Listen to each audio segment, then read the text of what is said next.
Graça e paz a todos, queridos irmãos. Aqui é o pastor Paulo Henrique e hoje, dando continuidade à série de mensagens expositivas sobre o livro de Salmos, eu gostaria de compartilhar com vocês a exposição do Salmo 20. Eu estarei lendo o texto bíblico que diz: O Senhor te responda no dia da tribulação, o nome do Deus de Jacó te eleve em segurança.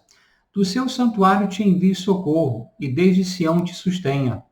Lembre-se de todas as tuas ofertas de manjares e aceite os teus holocaustos. Conceda-te segundo o teu coração e realize todos os teus desígnios. Celebraremos com júbilo a tua vitória e em nome do nosso Deus hastearemos pendões. Satisfaça o Senhor a todos os teus votos. Agora sei que o Senhor salva o seu ungido.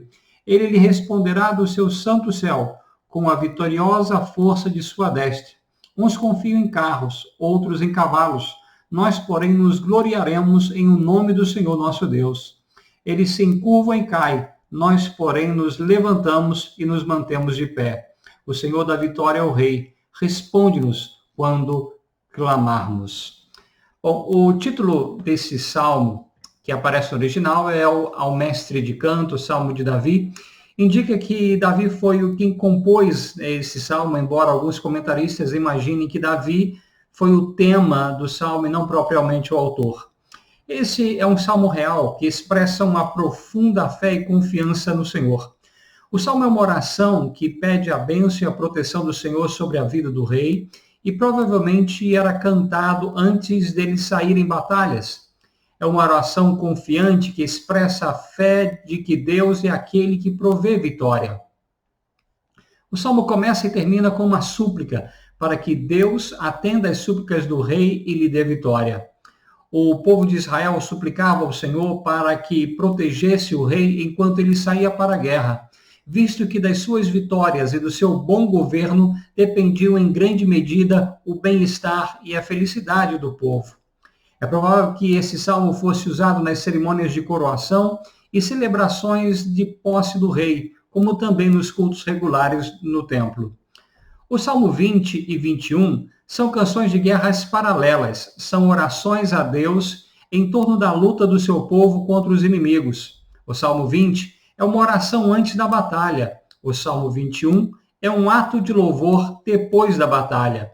Ambos os salmos são messiânicos, apontando para Cristo vitorioso, que não somente derrota os homens e as nações que se levantam contra o seu governo soberano, mas também venceu na cruz a morte e o inferno. As bênçãos do Salmo 20 também se aplicam aos crentes em Cristo em sua batalha pela fé contra as forças invisíveis, porém claramente reais do mal. O Salmo 20 ele pode ser dividido em 3 partes. No versículo 1 a 5, o povo pede a bênção e a proteção do Senhor sobre a vida do rei. Os versículos 6 a 8 expressam a confiança em Deus para a vitória. E no versículo 9, nós temos uma súplica final do povo ao Senhor. Então, do versículo 1 ao 5, nós vemos uma petição de proteção. A lei de Moisés determinava em Deuteronômio, capítulo 20, versículo 1 ao 4, que antes de um exército sair para a batalha, os oficiais e soldados deveriam consagrar-se ao Senhor, e esse salmo possivelmente se refere a esta cerimônia de consagração. Era uma preparação às vésperas da batalha, onde todos os soldados e oficiais eram exortados a colocar a confiança não em suas forças ou em armamentos, mas no Senhor. Essa preparação é importante também nas nossas vidas. O Marechal Ferdinand Foch, comandante dos aliados na Primeira Guerra Mundial, disse que as batalhas são vencidas no dia anterior. No versículo 1 nós lemos: O Senhor te responda no dia da tribulação. O nome do Deus de Jacó te eleve em segurança. O salmo começa com o povo pedindo que o Senhor respondesse favoravelmente ao rei no dia da tribulação. Outras versões dizem dia da angústia, possivelmente se referindo a uma batalha que se aproximava, como sugere o versículo 7. E também para que colocasse o rei em segurança. A expressão te eleve em segurança transmite a ideia de proteger, colocar em um lugar alto, fora do alcance de perigos. Esse apelo é feito ao Senhor, ou mais especificamente, ao nome do Deus de Jacó. O nome de Deus é utilizado aqui em lugar do próprio Deus, e não sem boas razões, pois, como afirma João Calvino, a essência de Deus, nos sendo incompreensível, convém-nos confiar em seu nome, para que por sua graça e poder nos sejam mais conhecidos. De seu nome, pois, procede a confiança para o invocarmos.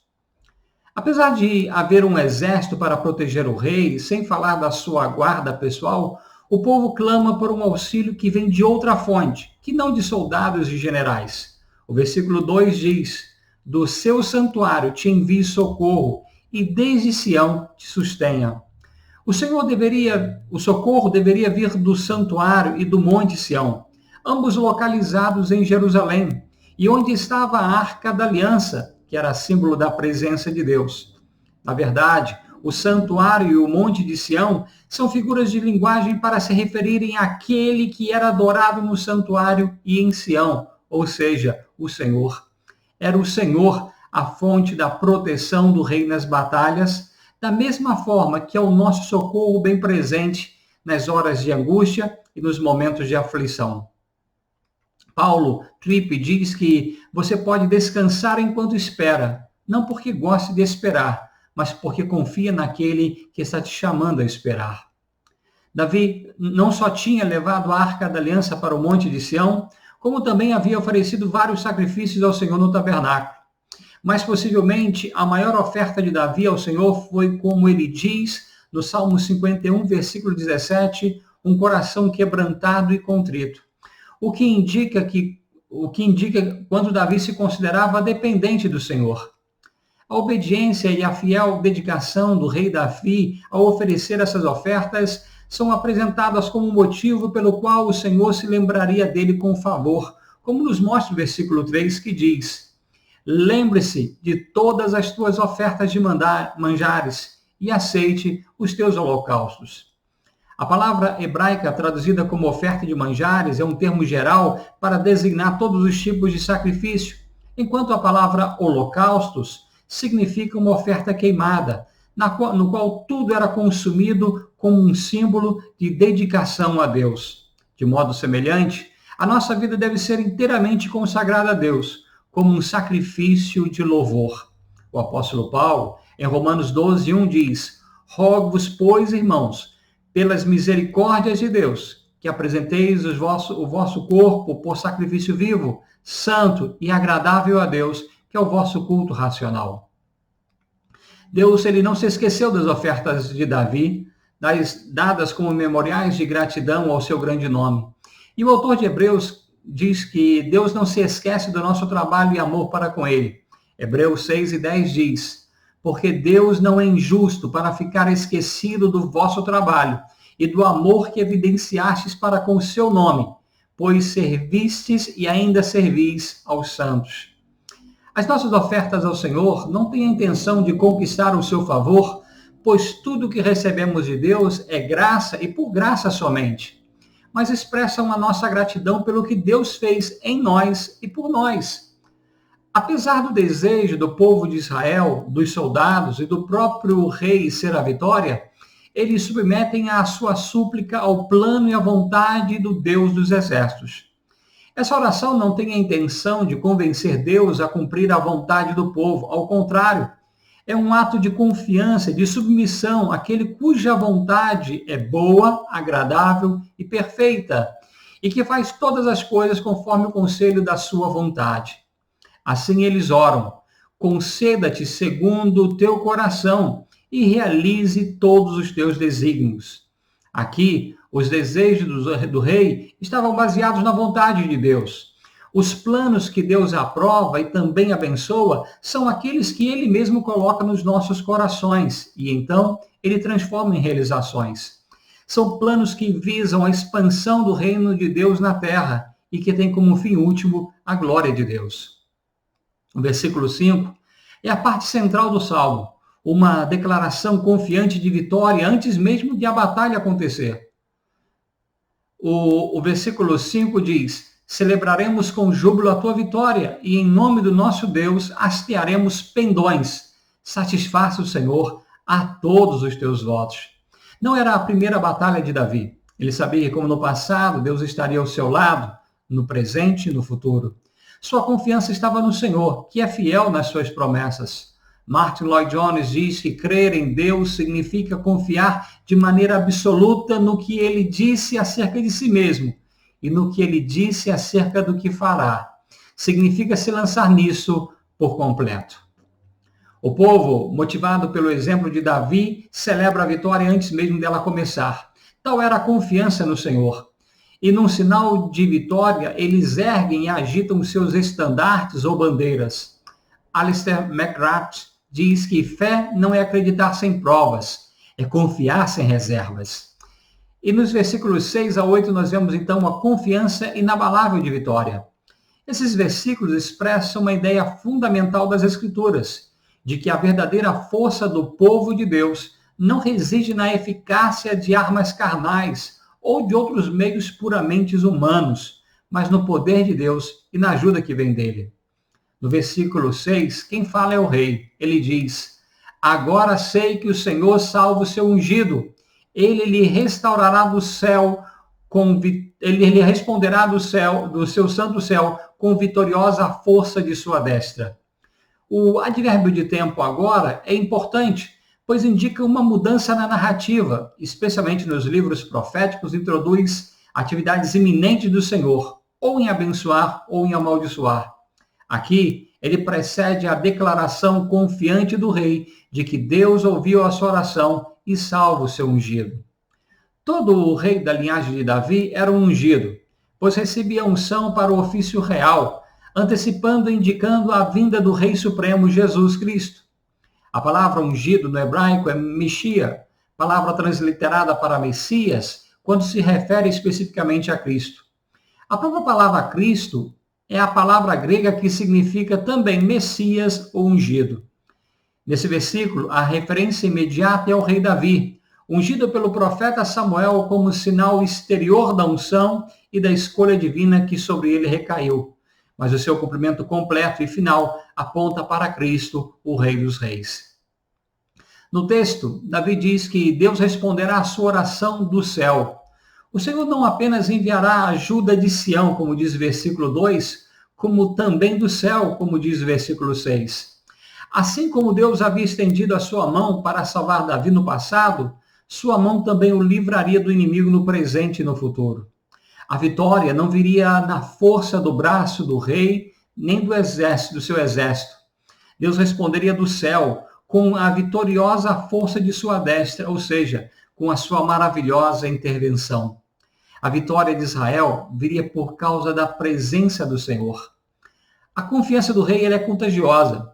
Davi sabe que não se pode confiar em nada, esperar em nada e nem louvar nada além do próprio Deus. Inspirado pela certeza de seu rei, o povo não se espanta mais com a ostentação do poderio militar do inimigo. J. Blanchard diz que andar por fé significa estar preparado para confiar quando não nos é permitido ver. O povo agora diz no versículo 7, uns confiam em carros, outros em cavalos. Nós, porém, nos gloriaremos em o nome do Senhor, nosso Deus. Carros e cavalos eram as forças militares mais formidáveis dos tempos antigos. Os carros de guerra de metal, especialidade de alguns adversários de Israel, eram a mais temida arma da antiguidade no campo de batalha. Porém, os israelitas consideravam o nome do Senhor uma defesa muito melhor. Como diz Provérbios 18:10, torre forte é o nome do Senhor, a qual o justo se acolhe e está seguro. Os inimigos de Israel confiavam em seus carros de combate e nos seus carros de guerra. Israel, porém, confiava no Senhor dos Exércitos. Por isso, Israel, no versículo 9, ele pode dizer, eles se curvam e caem, nós, porém, nos levantamos e nos mantemos de pé. As nações que têm poderosos exércitos e armas se gabam de sua capacidade bélica, mas tal poder não é duradouro. Ao longo da história, impérios e reinos alcançaram um vasto domínio para em seguida desaparecerem no pó. Davi, porém, sabia que o poder que sustentava o seu povo não estava nos armamentos, mas na adoração. Não estava na potência bélica, mas no Deus de Israel.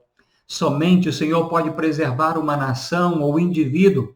Portanto, devemos colocar a nossa confiança unicamente no Senhor, cujo reino é eterno. Por esse motivo, o povo de Deus não se vangloria de seus recursos humanos. Antes, sua glória está em Deus, o único que pode nos salvar em todas as situações. Ele é aquele que diz em Isaías 43:13, ainda que houvesse dia, antes que houvesse dia, eu era, e nenhum há que possa livrar alguém das minhas mãos. Agindo eu, quem impedirá? No versículo 9, então, nós temos uma súplica final ao Senhor. O salmo termina tal como começou, com o povo pedindo novamente ao Senhor que dê vitória ao rei e atenda às suas súplicas por livramento. O versículo 9 diz, o Senhor dá vitória ao rei, responde-nos quando clamarmos. O salmo que começou com clamor na forma de resposta, termina com a nota de súplica. E concluindo, embora o Salmo 20 seja uma oração para que Deus protegesse o rei e lhe desse vitória na batalha, é ao mesmo tempo uma recomendação para todos nós sobre o dever de suplicar a proteção divina em todas as nossas atividades. O rei Davi é um bom exemplo de como devemos priorizar a oração em momentos difíceis. Mesmo diante dos momentos agitados, antes de uma batalha, ele buscava tempo para orar, indicando que ele priorizava a oração. Ao fazer menção sobre o dia da tribulação ou o dia da angústia, Davi nos mostra que não estamos isentos de angústias e problemas. E nesses momentos, não precisamos nos sentir desencorajados, mas sim, devemos com confiança e determinação buscar ao Senhor. Horatius Bonar, ministro presbiteriano e compositor escocês do século XIX, corretamente disse, no dia da prosperidade, temos muitos refúgios para recorrer. No dia da adversidade, apenas um. O encorajamento concedido a Israel nesse salmo é igualmente encorajador para a Igreja de Deus. Israel não deveria ter medo de seus inimigos que podiam excedê-los em números, em carro, em cavalos, pois a presença do Senhor dos Exércitos lhe garantiria a vitória. A guerra é também parte da vida cristã, e os crentes são chamados a travar as batalhas do Senhor. No entanto, como diz Efésios 6:12, a nossa batalha, a nossa luta não é contra o sangue e a carne, e sim contra os principados e potestades, contra os dominadores deste mundo tenebroso, contra as forças espirituais do mal nas regiões celestes. O nosso primeiro passo em direção à vitória na guerra espiritual é confiar somente na misericórdia e na graça de Deus, pois todos os que confiam em si mesmo serão prontamente derrotados. Frequentemente queremos usar armas e meios humanos nesta guerra, mas as nossas armas de combate não são carnais, mas espirituais e poderosas em Deus, como diz 2 Coríntios 10:4. Os crentes não são encorajados a enfrentar essas forças do mal com as suas próprias forças, mas sim a fazê-lo, como diz Efésios 6:10, fortalecidos no Senhor e na força do seu poder. E assim, como diz Romanos 8:31, se Deus é por nós, quem será contra nós? O Salmo 20 também nos ensina a importância da oração em favor daqueles que Deus tem chamado para servir com o seu trabalho e dons o povo de Deus. Podemos usar esta oração para o pastor antes dele subir no púlpito, antes de visitar um doente, antes de aconselhar um irmão em profunda tristeza, antes de corrigir uma ovelha rebelde, antes de comunicar o evangelho com os descrentes. Essa mesma oração pode ser feita em favor de uma família missionária antes e depois da partida para o campo. Podemos dizer, o Senhor te responda no dia da tribulação, te eleve em segurança, te envie socorro, te sustenha, te conceda o desejo do teu coração, realize todos os teus desígnios, satisfaça o Senhor a todos os teus votos. Podemos fazer essa oração com certeza de sermos ouvidos, pois como diz João, 1 João, capítulo 5, versículo 14, e é esta a confiança que temos para com ele, que se pedirmos alguma coisa, segundo a sua vontade, ele nos ouve. Que Deus abençoe a todos, queridos irmãos, no nome de Jesus. Amém.